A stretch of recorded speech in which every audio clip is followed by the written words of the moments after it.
Hi friends, in this video I will introduce you to discounting of bills of exchange. In our earlier video we have learned the introduction, how to do accounting for bill of exchanges. In this video we will learn how to do accounting for discounting of bills. Now what is discounting of bills and how to do accounting for the same, we will learn it through an example. I have already written the example here. Mr. A sold goods on credit to Mr. B rupees 50,000 on 1st April 21. So we'll quickly write down the entry for that. 1st April 21. What is the entry Mr. A is going to write? He will pass the entry Mr. B account debit 50,000 to sales account 50,000. Same day Mr. B also has to record an entry because he has purchased goods on credit. He will pass the entry purchases account debit to Mr. A account 50,000. The logic for this entry has been discussed in our earlier videos as well, so I will not waste time in discussing the same entries again. The logic here is very simple. Mr. B is receiver of the goods debit, sales is income for Mr. A credit, purchases stock is an asset for Mr. B coming in debit, real account coming in debit. Mr. A is the person who has given this stock to us. We owe money to Mr. A, hence his account has been credited. Okay. Now on the same day what is happening? On the same day Mr. A drew a bill for 3 months on Mr. B, who accepted it and returned the same. So what Mr. A did was, A prepared a bill of exchange. On it he wrote, pay to my order 50,000 rupees 3 months from the date. He sent it to Mr. B.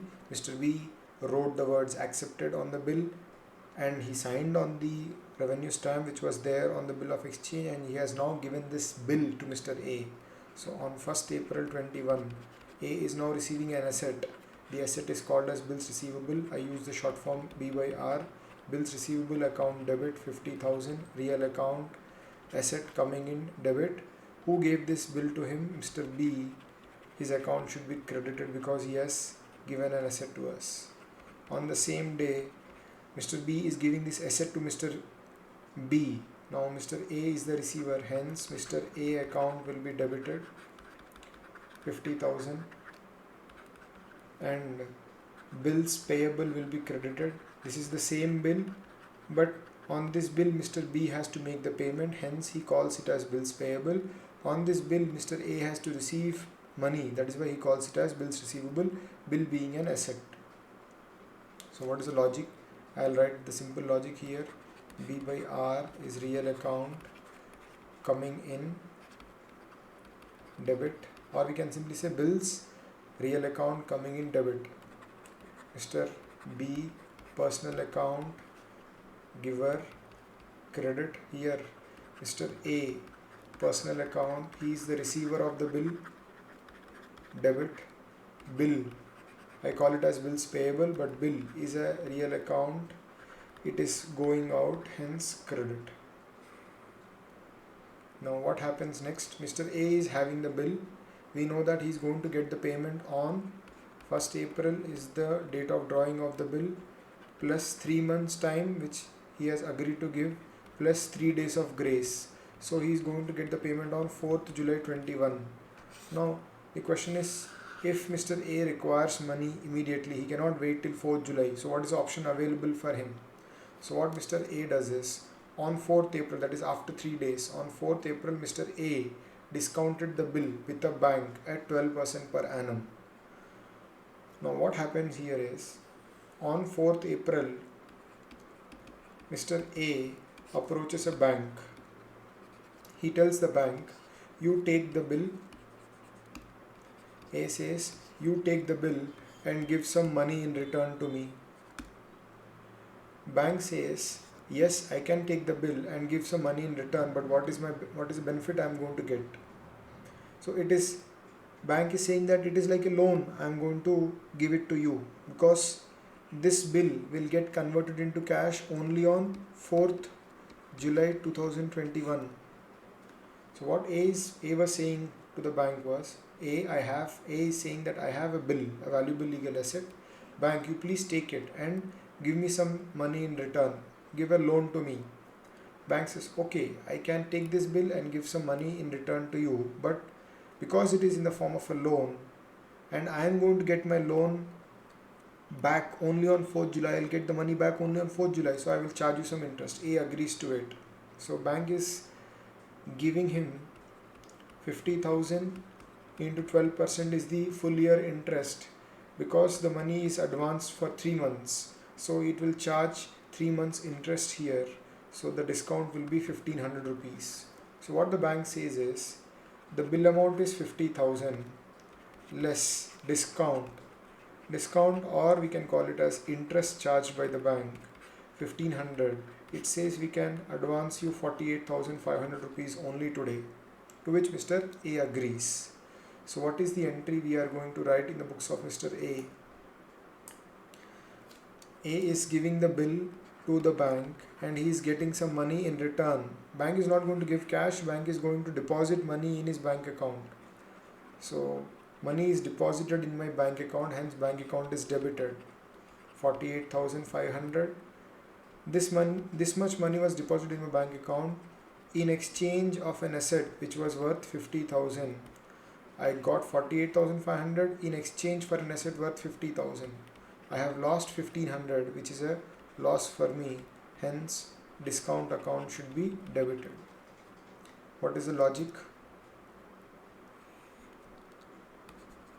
Bank, personal account, receiver of money, debit. Bank will deposit the money in my bank account. So my bank account is receiving money, hence it has to be debited. Discount, or this is nothing but interest, nominal account, expense, debit. Bills receivable, real account, goes out, hence credit. So this is the entry.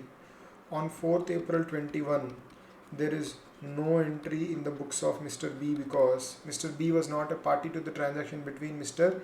A and the bank. Okay. Now, what happens on the due date?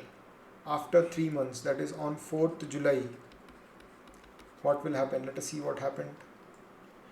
On the due date, Mr. B honored the bill. So, on the due date of the bill is 4th July. On 4th July 21, the bank will present this bill to Mr. B. The bank will say, boss, I have a bill which you have accepted. You have accepted your liability on the bill. Please discharge it now. Give the money to me. Hence, Mr. B is bound to honor the bill to the bank on 4th July. So what Mr. B does is, Mr. B takes the bill from the bank and pays money in return to the bank. So what is the entry in the books of Mr. A? On 4th July, when B honors the bill,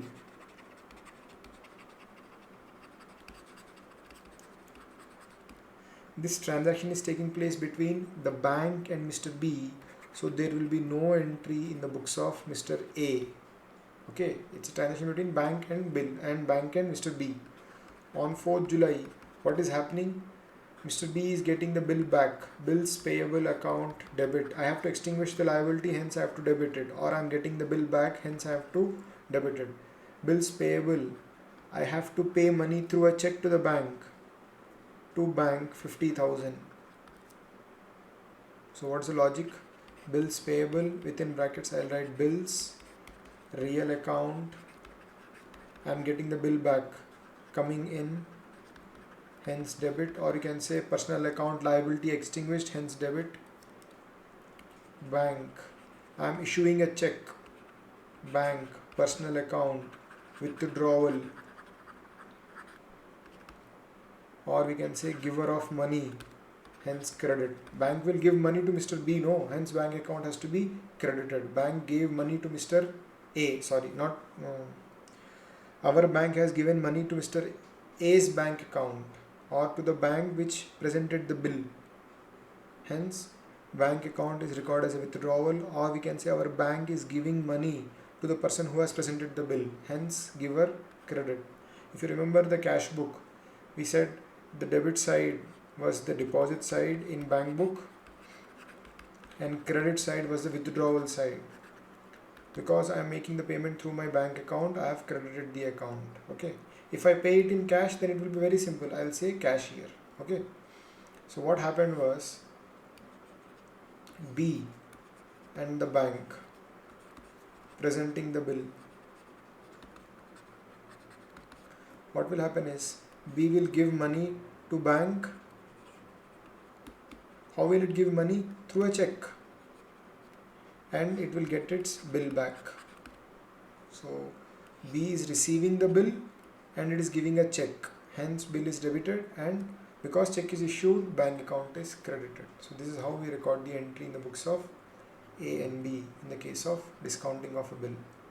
Before I stop, how did we do the discounting calculation, or how did we calculate the interest charged? There's a formula for it.